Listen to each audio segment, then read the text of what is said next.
Hello, Integrated Math 1. Welcome to lesson 2.4.2b. We're on day 2 of our 3-day stretch of this lesson. Again, spread it out a bit, make it a little easier for us to manage some bite-sized pieces. So module 2, topic 4, lesson 2, day 2. So we're going to do activities. I think we're just doing activity 2.2 today, actually. Phrase that better.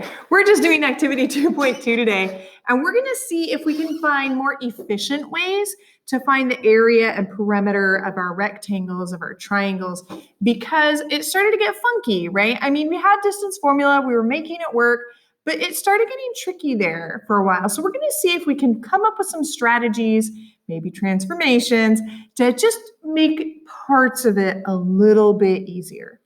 So here's the deal. You remember activity 2.1, maybe you don't remember. If you don't, I'm going to remind you real quick. If you remember in activity 2.1, we had this rectangle like RSTU, right? R, S, T, and U. And it was all the way out here. And we managed to find the area and we managed to find the perimeter, but like it was a lot of work and it was difficult, like even just counting the squares because it was like way out there, like it got to be a pain in the rear, right? So Chantel claimed that she used another strategy to determine the perimeter and area of rectangle RSTU from that earlier activity, from activity 2.1. She explained the strategy she used. Chantel said, if I translate rectangle RSTU to have at least one point of image R prime, S prime, T prime, U prime on the origin, it is easier to calculate the perimeter and area of rectangle RSTU because one of the points will have coordinates 0, 0. This is an interesting statement that Chantel makes.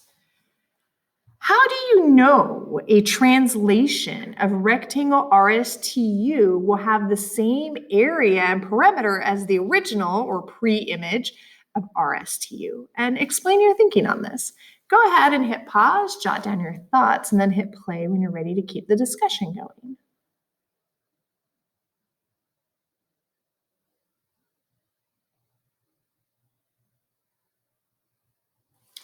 So a translation is sometimes called a slide. Maybe that would be easier. Sometimes it's called a slide because we just slide the figure over. And also keep in mind, pre-image is just a fancy word for original, the OG rectangle, right? So when I do a slide, when I do a transformation, I'm not actually changing the size of the shape, right? I just slide it over. So the two figures would be congruent. And that's nice, right? That's all I did is I just slid the figure over.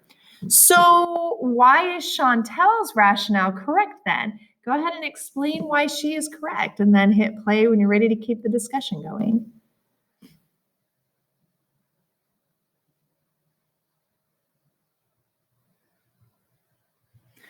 So Chantel said, if I slid that triangle over, if I translated that rectangle, over to make sure one of the points is on the origin, it'd be easier to work with because we would have a 0, 0 as one of our points. And Chantel's rationale is correct because by doing that, by translating the rectangle RSTU to the origin, it'll just be more efficient to calculate the side lengths. Right? If one of your points is on the origin, if one of your points is 0, 0, it makes it a lot easier to figure out the lengths of your sides. So as you've learned previously in previous math classes, translations, also known, I'm going to make a little note here. If you want to, you can make a note in your notebook, also known as slides, are rigid motions that preserve size and shape. If I'm doing a translation, if I'm just sliding a figure over, I'm not making it bigger, I'm not making it smaller, I'm not twisting it or doing anything weird to it, I'm just sliding it over. So the pre-image, we said that was called the original, by the way, if you need to make a little note there, original. So the pre-image or original and the image are congruent because in a translation, all the vertices move rigidly from one location to another. So you know that the lengths of the sides of rectangle RSTU will be preserved if we just slide that triangle, that rectangle, I keep saying triangle, if the rectangle is translated. That means that the perimeter of the rectangle is preserved when we translate it. So what I would like you to do is I'd like you to translate rectangle RSTU. I would like you to translate or slide this rectangle so that point R is located on the origin. And you're going to call the new coordinates instead of RSTU. You're going to call the new ones, draw your new rectangle. You're going to call it R prime, S prime, T prime, U prime. Go ahead and hit pause to do that on your coordinate plane and then hit play when you're ready to keep going.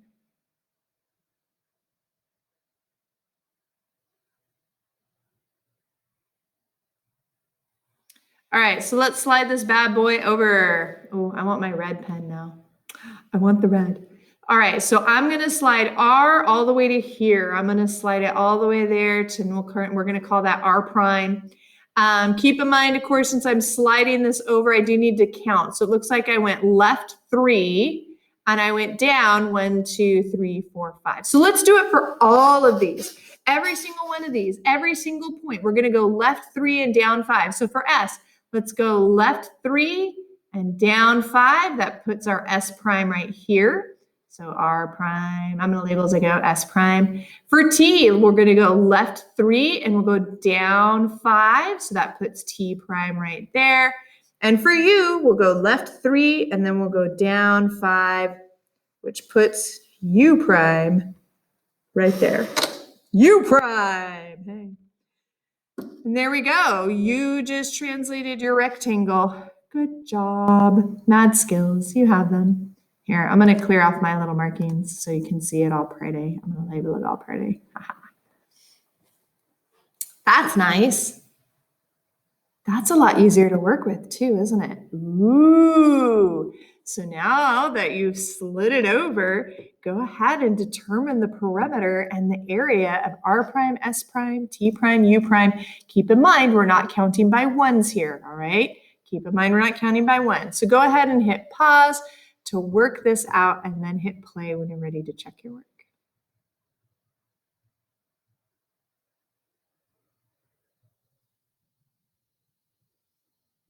All right. If you recall from last time, we said that each chunk was 75, right? So 75 plus 75 plus 75, that means that this point here is sitting at 0 and we go up to, what was that, 225?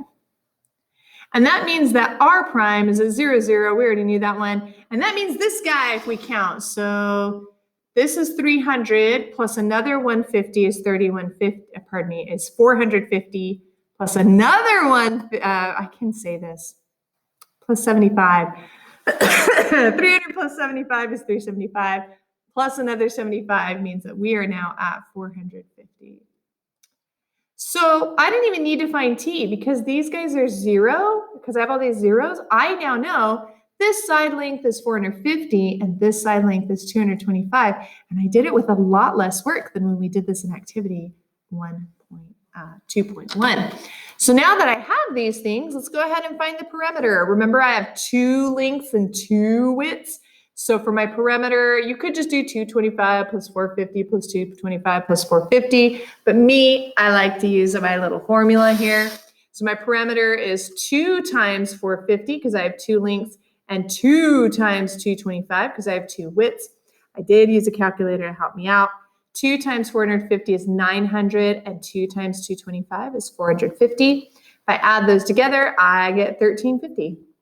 I think that's the same thing we got last time, isn't it? And of course, the area is just base times height. So fine, it looks like I need then to do 400 times 225. This is also why I have a calculator. And I worked that out on my calculator and I got 101,250. Hey, that's the same area that we got before. So the perimeter and area of R prime, S prime, T prime, U prime are equal to the perimeter and area of RSTU. So this is a really cool trick. This means if your figure is somewhere like in a weird spot where it's hard to figure out the side links and the stuff you're trying to find, you can actually slide it over, right? You can translate it, slide it over, and make it a little easier for you to find what you're looking for, right? Right? So with this in mind, Mr. Young gives his class triangle DEF, or pardon me, DEF, I can read, and asks them to determine the area and perimeter. So 4 of his students decide to first transform the figure and then determine the perimeter and area. And in your book, they've shown you all 4 of these translations that these students have done. So they just shifted it around a bit to try to make it a little easier to work with. So what I would like you to do is, can you take a look at those 4? And for part A on this question, take a look at what the 4 students did. Again, you have them in your book. And can you describe the transformation each student made to triangle DEF? Go ahead and hit pause and just write down your descriptions of what each student did, and then hit play when you're ready to keep the discussion going.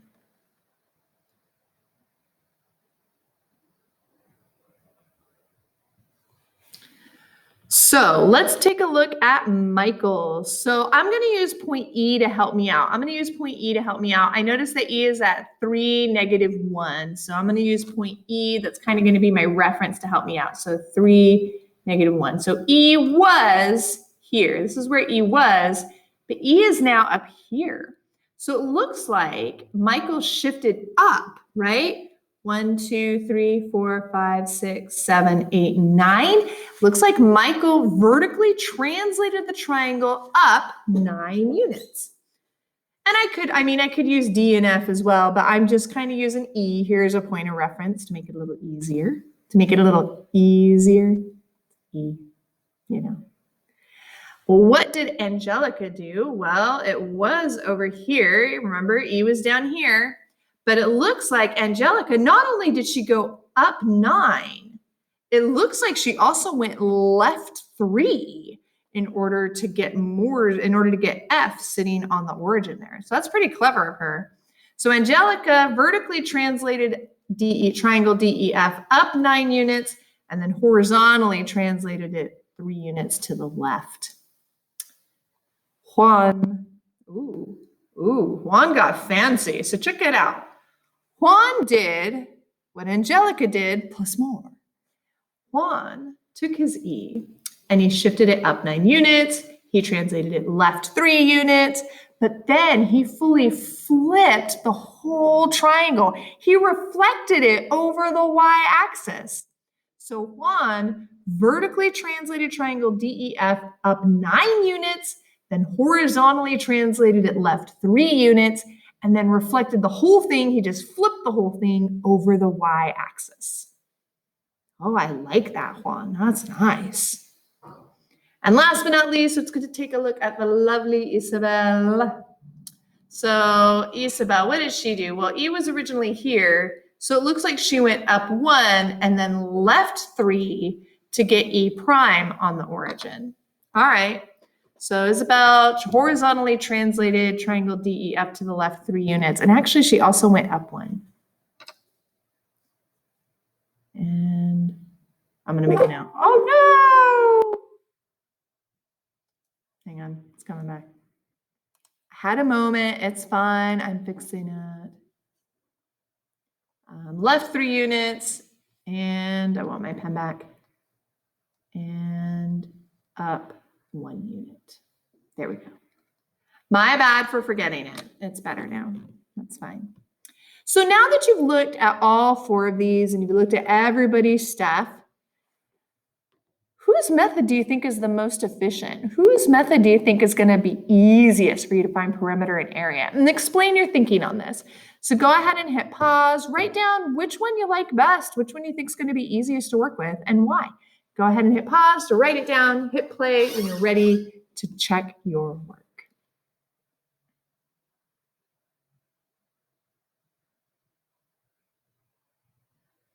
So I don't know about you guys. I really liked Juan's. I'm not going to lie.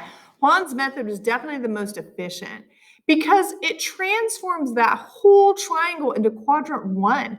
So all of his coordinates are positive and 2 of the line segments were right on the axes.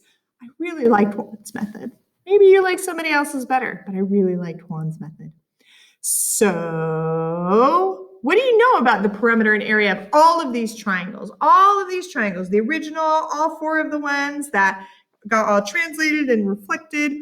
What do you know about all their perimeters and areas? Keep it simple. Go ahead and hit pause, jot down your thoughts, hit play to keep going.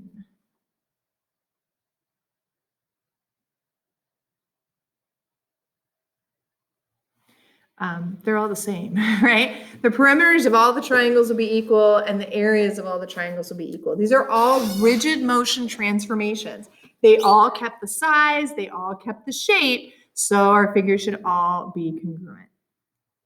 So I would like you, now that you know all these tricks and you've decided which one you like best, I would like you to actually calculate the perimeter and area of triangle DEF. Go ahead and hit pause to work it out and then hit play when you're ready to check your work.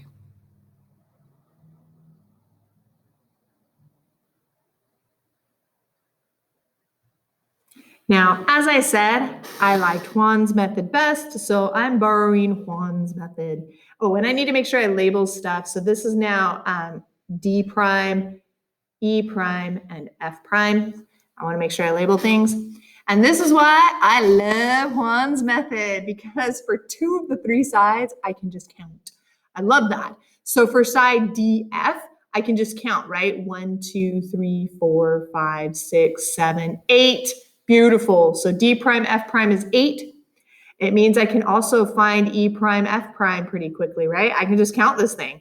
1, 2, 3, 4, 5, 6, 7, 8. I didn't even really need to count. I could see it was sitting at 8. So E prime, F prime is also 8. Yes. And of course, what makes this freaking awesome, so I'm going to make a little note here. We said this was 8, this was 8, is that I can figure out side ED using the Pythagorean theorem, right? I can be all like 8 squared plus 8 squared, and that'll tell me D prime, E prime, right? Oh, I do need to do the square root at the end. So of course, 8 squared is 64 plus another 64. If I work that out, that's 128. And I have a calculator for a reason. I am going to go ahead and find my answer to the nearest hundredth. It didn't say, but let's go ahead and do it to the nearest hundredth. Let's make a little note here just so we can be consistent. Nearest hundredth. And if I find the square root of 128, it turns out I get about 11.31. In fact, here, I'm going to erase this. I'm going to erase this so you can see it better. There we go. That's a much prettier version. So we've got 8, this guy's about 11.31. And of course, we also want to find the area. Oh, no, we got to find the perimeter in the area, right? Great, so 8 plus 11.31 means my perimeter is about 27.31. Ooh, and don't forget to find the area, base times height divided by 2. So 8 times 8 is 64. If I cut that in half, I get 32. Yeah. I like this. I like being able to slide things around so that they fit better on my graph so that it's easier to find the perimeter and area. I like it. And we even flipped it this time.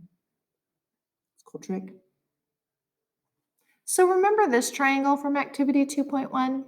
He was kind of a pain, right? I mean, he was kind of a pain. And we did like go to all the trouble, like to find the height. We were like, drop it down, right? We were like, dropped it down.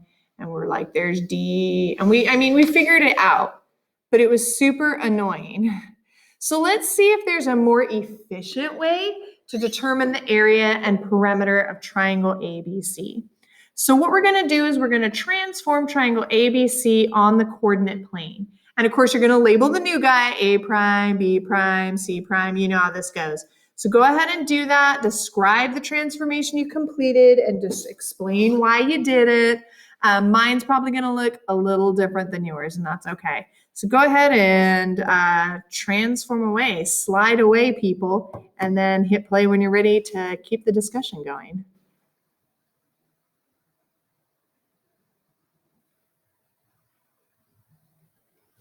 So here's my thinking. I want my base to line up with my x-axis, and I would like my height to line up with my y-axis. I think that would be easiest. If I got my base to line up with my x-axis and my height to line up with my y-axis. So I slid stuff around a little bit. So I slid things around a little bit.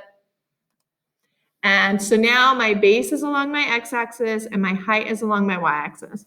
And, my thinking on this was that it would be a lot easier than being like 5.5. So we actually ended up translating our triangle down 2 units, and then horizontally we went 5.5 units to the right. So this way we've got our height on our y-axis and we've got our base on our x-axis. So you can see here, I'm gonna come back. So each point I went 5.5 units to the right to get B on my y-axis. And then I also went 2 units down, because this is counting by twos. I went 2 units down to get my base on the x-axis. And it's just gonna be easier to use, right? It's just gonna be easier to use.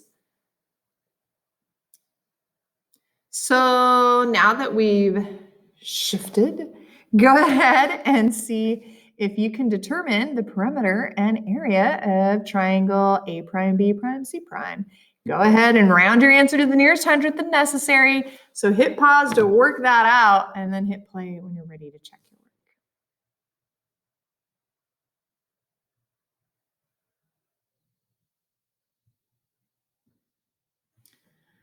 All right, let's start by finding our sides. It's really easy now. My graph is a little different now, but I can see my x-axis is still counting by ones. My y-axis is still counting by twos. So I'm just going to count my base for A prime, C prime. So 1, 2, 3, 4, 5, 6, 7, 8, 9, 10. Boom!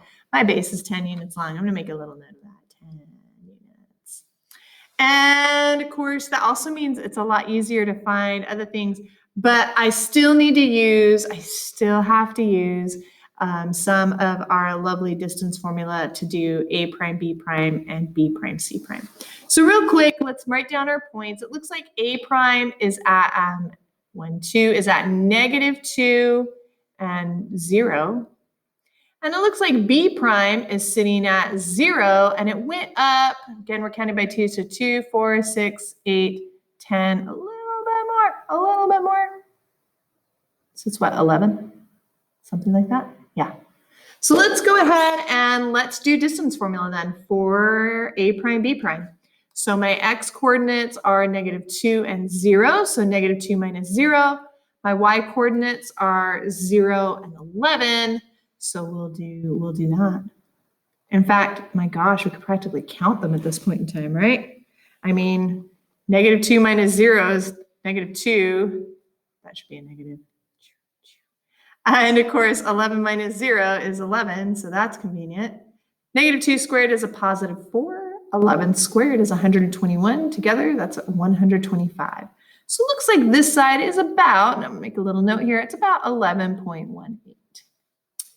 Ooh, let's do that for B prime, C prime. I already know point B. It looks like C prime is sitting at about 8, 0. Oh, so 0 minus, or I'll do it this way. 8 minus 0 is 8, and 11 minus 0 is 11. So we have 8 squared plus 11 squared. Of course, 8 squared is 64. 11 squared is 121. Together, that's 185. And I used my calculator to do the square root of that to get about 13.60. Nice. We can find the perimeter now, right? No problem. I'm going to add these 3 up to find my perimeter, and I got 34.78, which I think is what we got last time. But this was way easier, right? And of course, we do need to find the area. Ooh, I can count my height. Check it out. My base is 10, but my height here, look at this guy. I can just count 2, 4, 6, 8, 10, 11. I didn't need to count. I already knew B was at 11. Look how easy it was to find that. So that means for the area, my height is 11, so my area will be 10 times 11, base times height, cut it in half, I got 55. Wow, that was a lot less work than when we did this last time in an activity 2.1, huh? So this is one of the cool things. Just take a quick look. Can you just real quick flip back over to activity 2.1 and look at this triangle again and compare your calculations. How did the translation change things? Go ahead and hit pause and write down your thoughts, hit play to keep going.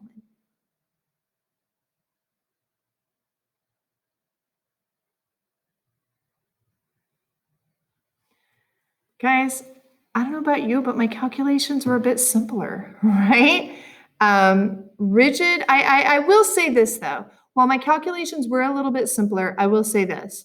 I feel like that slide, that rigid transformation, it was kind of more helpful with the rectangles than with the triangles. I mean, don't get me wrong, it helped with the triangles too, but man, it was a lot more helpful with the rectangles. And that's okay. Rectangles, they're just easier to work with. I can't complain. That's how it goes. As always, guys, I hope you found this helpful and I hope you found this useful. If you have questions or concerns, please feel free to let me know. Click on the Ask for Help button in the breakout room. Come see me during office hours. Stick around after class so I can answer your questions. You know I'm right here for you guys. And I'll see you soon. Bye.